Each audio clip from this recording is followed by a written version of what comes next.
basahan yan, basahan.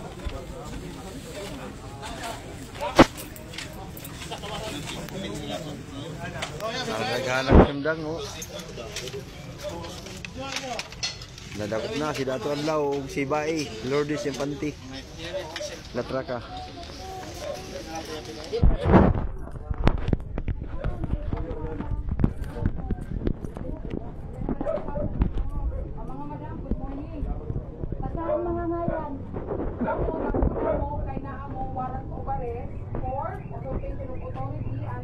Article 1 RPC, kunya ikaw, Madam Bae Lourdes, naabot ka another warrant for unjust vexation.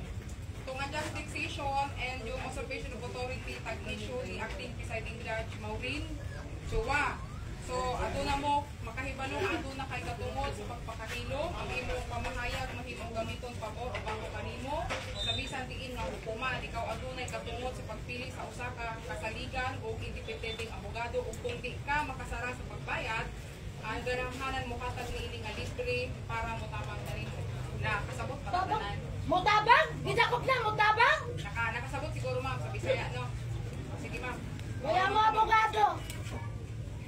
Sige, gusto kami ninyo. Inconsistent ang lahat ng batas. Bigyan nyo kami ng abogado para madesisyonan nyo. Mag-serto kayo. No one excuses po. Tandaan nyo to.